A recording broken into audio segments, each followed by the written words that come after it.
Hashtag Will on the mic. Tag Envion in the comment sections. All right, that's all I ask. That's all I ask you guys to do. All right, so let's get it right into the first subject, okay? So I don't know if you guys heard, and I'm sorry that I always got to do this. I got to be the motherfucker that brings the vibe just a little bit lower, but it ain't necessarily all the way there. I'm going to give y'all a little story about Lion King, the Broadway. Have you seen Lion King Broadway? Anybody ever seen Lion King Broadway? Probably like when I was younger type shit. Yeah, I tried. Like, I tried to do that with my own kids. It didn't necessarily work out the way I wanted it to, but it is what it is. You know what I'm saying? I will be able to get the chance to see it, but there's a situation that just recently happened, okay? So I want to take a moment to talk about something heavy, and that's it was something that was online. And I'm pretty sure they got it on the news. In the headlines, the former Lion King Broadway actor was killed. All right. Now, there was in New Jersey when this happened at their house. The person named, let me make sure I get it right. I got it right here on my phone. Dia Smith. It was a lady. Her name was Dia Smith. She was 26 years old. She played Nala, the young Nala. So, you know what I'm saying? Like y'all know Nala. We ain't going to get into the Lion King lore, but y'all know who Nala is. So, which kind of tell you the level of talent that she has, to be honest, because Nala was one of them in the storyline. So whatever the case is, I'm going to tell you what the authorities are saying. This wasn't a random attack. She was stabbed inside of her home, and her boyfriend was charged with murder. There was also a child present, which makes this even more heartbreaking, if you ask me. All right? So she has to leave behind a 3-year-old. You get what I'm saying? Now, I know... you got kids. I just found out my bro got like $1,055,000. You know what I'm saying? My boy. King of what they be saying when somebody got a whole bunch of king, you the king of Wakanda or something like that. Man, I know you got starting 5. I know that much. Definitely. You know what I'm saying? But, you know, as parents, y'all know that even though that happened, you know, there's more to worry about in those type of scenarios, and that's the child.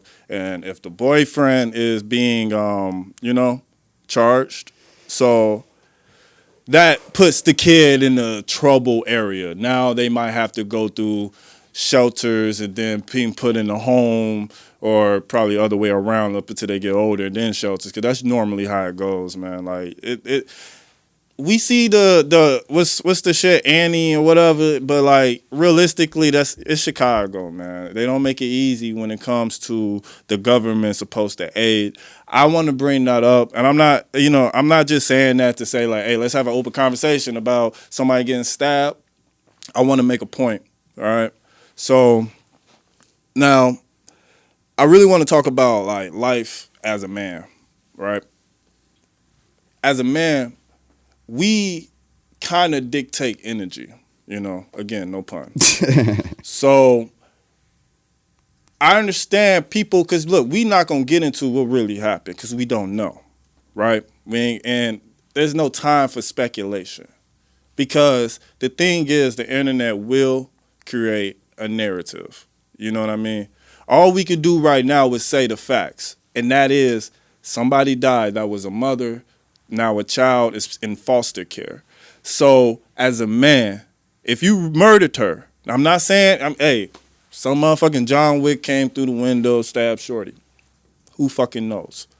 But the way evidence and the way life work out, and you know what I'm saying, like, my guy, you in Jersey, you out of all places, one of the places where everybody got to spend bread to live there. You get what I'm saying? So the police pulling up and like, whoop.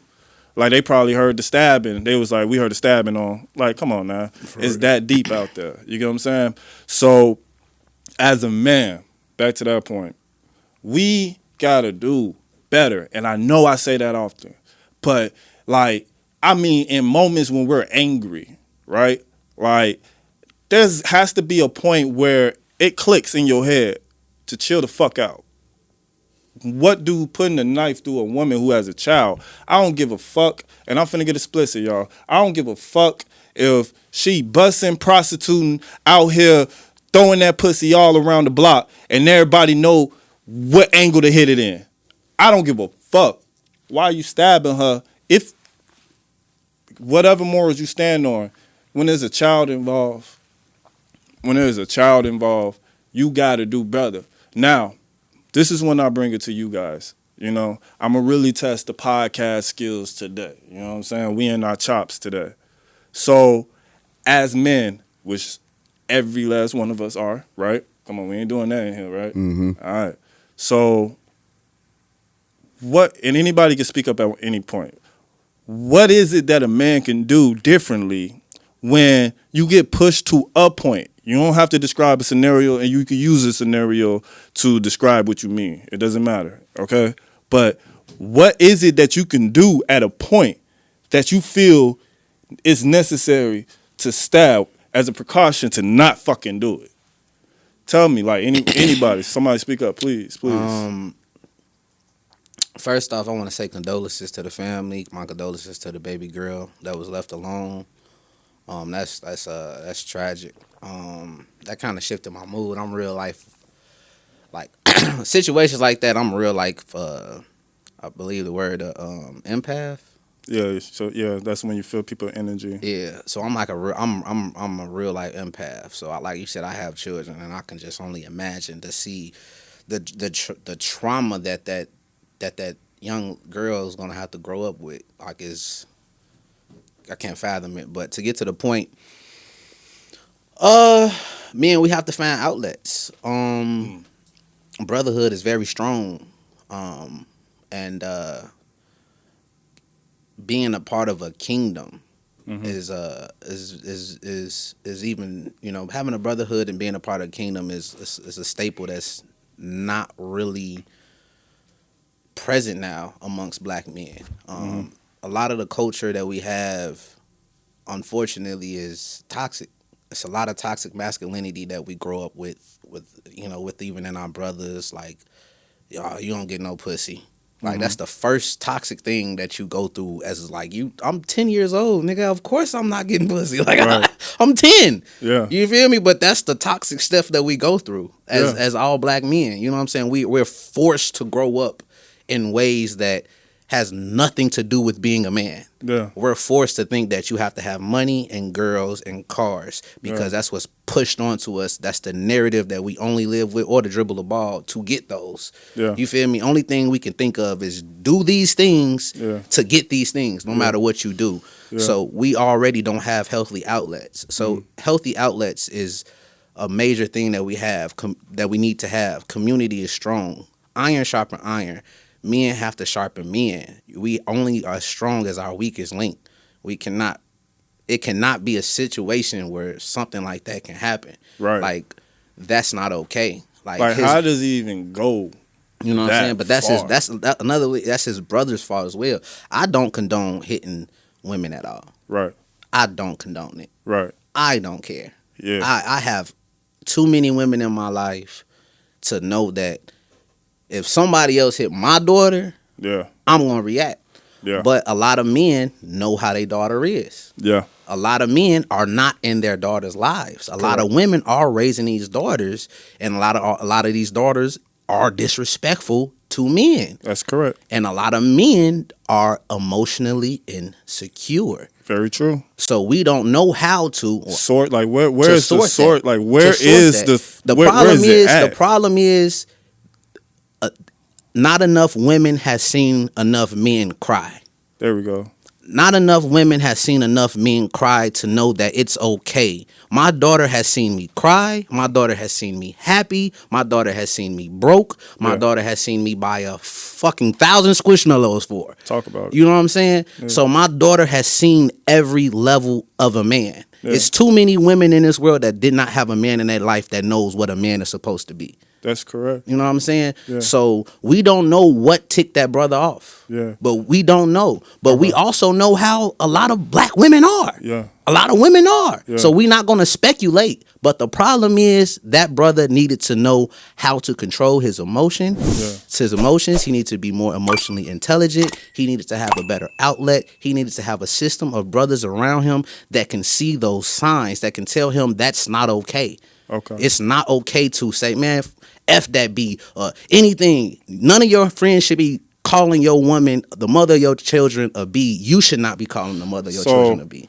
In other words, we're basically saying, like, rely on your brother. Be your brother. What's the saying? I'm your brother. Keeper. I'm your brother's keeper. Be your brother keeper. Like, I understand that, you know, in life you have yours, but it's not prioritizing someone else's life over yours when you give attention to somebody else, because everything is a learning experience. One thing I can say, and I'm going to say his name, my brother Reginald, like, every time we go through shit, either one of us, we talk to each other, and I promise you, we both learn things from going through different life experiences.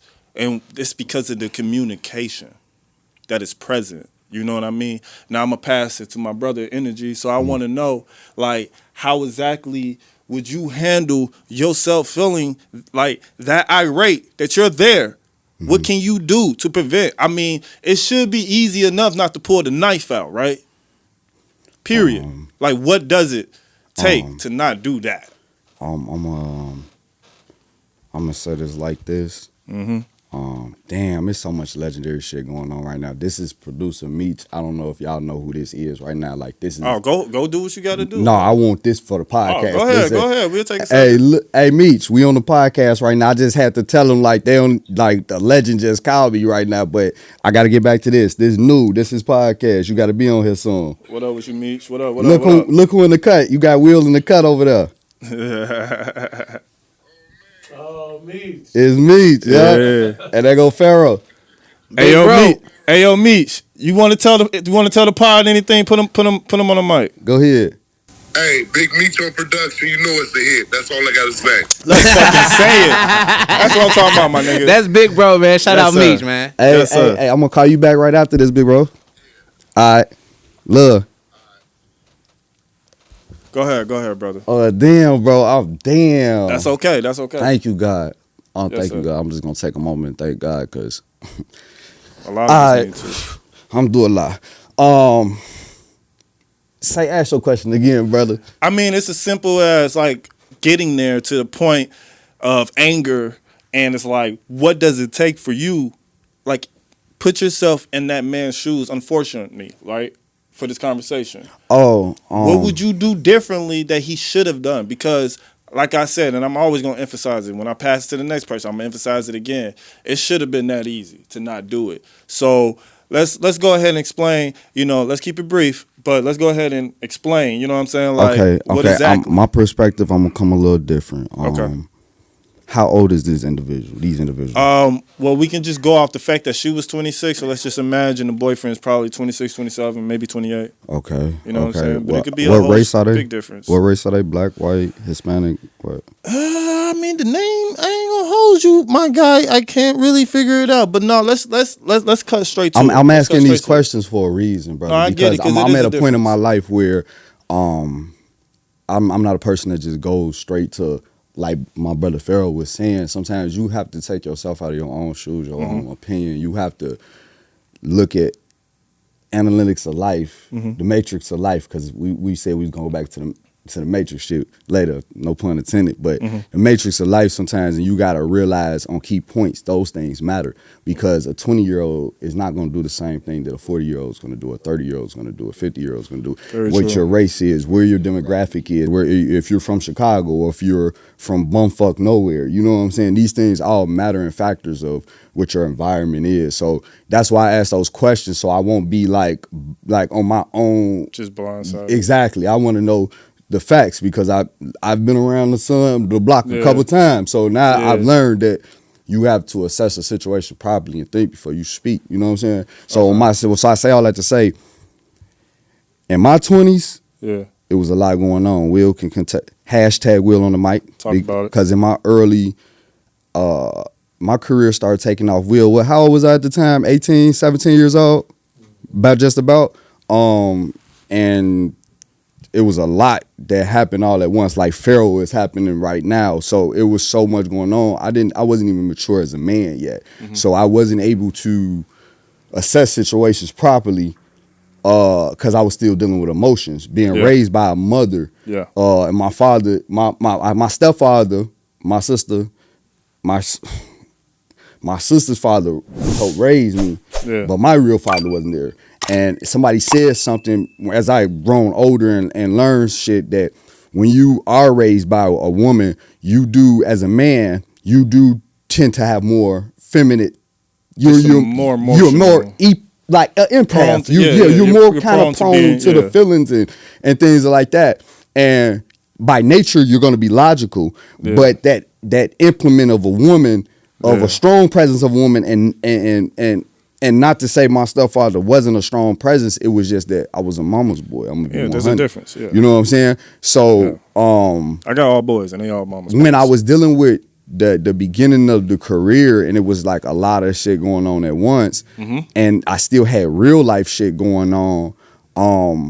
My emotions was all over the place. So me and women, I'm gonna say this on new podcast. Any women, if I hurt your heart, I broke your heart, tore your heart, baby, I'm sorry. I'm a superstar. All right, look, brother. No, but I say that to say I want to know. I say that what because are you gonna do differently, my brother? Because I gotta just say you would have left the room. Right, nigga, just say something like that. This nigga over here trying to apologize. You gotta. This nigga taking Mayeli's crap too serious. Damn, He say we gonna cut to commercial. Right here, we gonna put the commercial in here. We gonna make a commercial. Hashtag Wheel on the mic. Hashtag Wheel on the mic. There we go. All right, you know what? Nah, fuck that. See? You missed your chance. All right, my brother. Please let us know. Please keep it brief, because we do got to move to the next subject, and it's just as somber. So I want to make sure that we get past that so we can get to some energy topics, all right? So what exactly would you do? Because like I said before, I told you, I'm going to step on this shit every time because, brother, you should have did something different. When you know for a fact, you do not have to fucking do this. You are met at a crossroad to not do it or do it. What are you going to do differently than this brother? Well, this fucker. I'm just leaving the room. Go ahead, talk it to the mic, brother. Leave the room. No, I'm leaving the room. I'm out there. It's that simple. It's over. It's cut off. Yeah. Because it ain't if I gotta stab you, I cannot be around you. Stabbing is crazy. Stabbing is crazy. Stabbing is crazy. Stabbing is personal. You couldn't like. I don't believe in hitting the bitch, but you couldn't smack the bitch. Like damn, right? stabbing like you going that no far. pun intended. Now, like, hold on, wait, time out. I apologize. You podcasts do not promote slapping the bitch unless you Prince inside of Purple Rain. Because the way he hit it from that angle, my boy flew into the sky. You gotta respect the slap like that. But no. I apologize because that was the wrong context. Because I gotta make sure I say that because that was just wrong. I apologize. We gonna wrap this conversation up with a no pun to Christmas with a bow. All right, so if you listen to, I write these shit out, so I'm gonna read it. All right, motherfuckers, fuck y'all. All right, so if you listening to this, in these situations, y'all know what to do when it don't feel right. Y'all listen to Pharaoh. Y'all heard energy. Y'all heard my boy over there. Don't fuck around. Like, just, what you say? Leave the room. Walk out the room. Leave the room. Walk out the room. ISO. Because it is that fucking easy.